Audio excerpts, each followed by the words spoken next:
Mulching is one of the best things you can do for your fruit trees, but it can also be one of the worst. I should know because I just pretty much killed one of my fruit trees. For me, the temptation to use a lot of mulch on everything comes down to the fact that there are just so many advantages to it. It suppresses the grass and weeds that compete for nutrients, it stabilises the temperature around the tree roots, and best of all, it breaks down and feeds the soil with beneficial microbes. Wood chip in particular is loaded with carbon, which is great for trees. So as well as adding nutrients to the soil, feeding the soil, stopping the evaporation, there's just so many benefits to mulch, but also there's the very kind of like practical side of it. Like, I don't know how you would deal with an area like this without mulch. It just makes it really easy so that you can kind of get a mower down here and mow the grass, and you can put different plants into this without those plants being disturbed by all of the grass. It's just a very practical way of dealing with a garden, and it kind of aesthetically is quite pleasing too, at least I think so. Behind me are a couple of tropical guava trees, and I found that they are so small, and although they're growing really well, they were being eaten by something, and the rate at which they were being eaten was about the same as the rate that they were growing, which was really frustrating. And one of the things that really helped was to mulch them, because by kind of just digging out all of the grass around the tree, it just meant that whatever it was that was eating them, whether it was a slug or a caterpillar or whatever, it's quite likely that those sort of creatures are climbing up the grasses, and that's what's allowing them to access the tree. And so by kind of like creating just a big pile of mulch around the tree, it stopped those bugs managing to get in. So this is where it all started to go a bit wrong, and I realized I had a big problem. The tree behind me is an avocado. It was covered in leaves about this kind of size, and then towards the kind of end of winter, early spring, those leaves started to turn yellow and then brown, and then they fell off. And now you can see it's covered in little flowers, which sounds like it's a good thing, but unfortunately it's not. It's like, it's kind of in its death throes. And you know, when plants do that, like when vegetables go to seed, they're just putting all their energy into kind of replicating themselves, I guess. And a tree of this size is nowhere near big enough. It's way too young to have fruit. It's way too young to have avocados. And so now I've just got a problem on my hands. I mean, maybe it will live, but it's certainly not doing very well. So when I first realized there was a problem, it wasn't immediately obvious, because the surface area of this mulch was pretty dry. It wasn't until I started kind of removing it from the surface that I realized that the soil underneath was soaking wet, and that was what was causing the problem. The center of the problem here is respiration. When I think of respiration, I think of breathing, right? Kind of oxygen in, carbon dioxide out. And so since plants don't breathe oxygen in, you might think, well, how does respiration matter to them? It's because, in its broader sense, respiration is where glucose and oxygen are mixed together in order to create energy. And that's the problem here, that because there isn't enough oxygen getting to the roots of the plant is unable to convert the glucose that it gets from photosynthesis into energy. So it's effectively starving.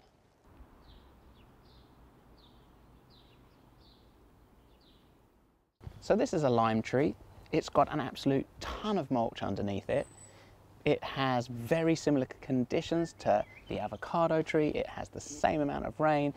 It's, you know, if you get this dry on the top, but if you put your hand down there, yeah, it's pretty, you can see the bottom of this layer of mulch is pretty damp. The soil is quite damp, and it probably has been for all of spring, and yet it seems fine.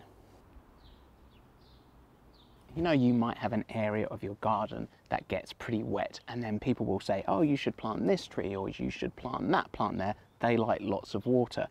And that sounds like it makes sense, but it's only half of the story. So an example of that would be something like a banana. So banana plants drink loads of water. They don't like to be in really dry environments. But equally, if they get too much water, like this one has had, then the same thing as with the avocado. They don't do so well. And putting extra mulch on this doesn't really help.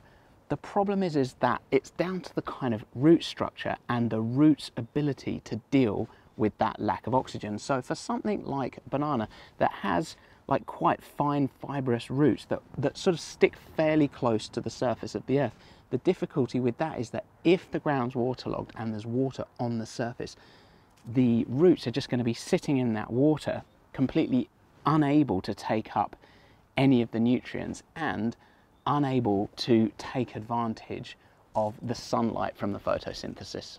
Behind me is another avocado tree, and unfortunately that's not doing very well either. I think a lot of it has got to do with its location. So as the slope comes down, the water's going to kind of obviously pour down the slope, and then it flattens out a bit here, so water tends to kind of sit there longer. And due to the root system of the avocado, it means that the avocado is often sitting in that kind of wet, damp conditions. The deal is that avocado roots will kind of come upwards in search of drier areas in that scenario. And so when you've got like a layer of mulch and then you've got the soil, the roots can actually come up into the mulch itself. That might give them a little bit of respite, I suppose, because they get some oxygen, but essentially it's not great for the tree. Once summer comes and that mulch dries out, the roots will then die. I planted this grapefruit tree about 1.5 years ago, and I made a big mistake with it. I planted it too deep. The leaves began to lose their colour, then they fell off, and then the whole thing died back to here. You can actually see the old part of the trunk. And I wasn't sure what the deal was with it, and then I realised it was this same problem of lack of oxygen to the roots, although this time it wasn't mulch, it was actually too much soil. And so I dug back the soil around the roots, probably not loads, probably like this much. And the transformation was like unbelievable. Like as soon as I removed it, the tree started to look healthy, and it sent out new shoots here from below that original trunk. And these have now come out to this area, and all from here upwards, all of that is this spring's growth alone. So it's obvious that the tree is doing really, really well, and the only difference is the removal of about that much soil. And I'm sure that is the same thing that's going on with the avocado, albeit with that problem being more based around mulch. It's spring here, and spring can be slightly tricky. We get lots of sun, lots of rain, and lots of wind. So I'm finding there's different results in different parts of the garden. In areas that get a lot of wind, the wind can actually kind of dry out the soil quite quickly, and that can be really helpful. In areas where there's some protection from the wind, particularly when there's mulch on the soil as well, that part of the garden and that soil never dries out, and that's what's happening to the avocado tree. So if lack of oxygen to the roots is the problem, what's the solution to this? Because I don't want to stop using mulch. I need it. I want the kind of nutrients to go into the soil. I've got quite poor clay soil, and without the mulch, it's never going to improve. So one of the things that I thought to do was just remove some of the mulch from the central bit of the tree. To be honest, most of the time I've just been chucking mulch pretty much all the way up to the trunk of the tree, which I know you're not meant to do because of the ring barking thing, but I've actually never had a problem with it. So I've always just piled loads of it on. So what I've started to do is kind of remove it and pull it back, like creating a kind of donut, like around the whole thing, with quite a large hole in the middle. And I think that works because on the one hand you've got an area where oxygen's going to get through, but you're still getting all the benefits of the mulch going into the soil from around the edge. I also don't think that weeds and grass are suddenly going to start growing out of this central area because it's had mulch on it for so long already.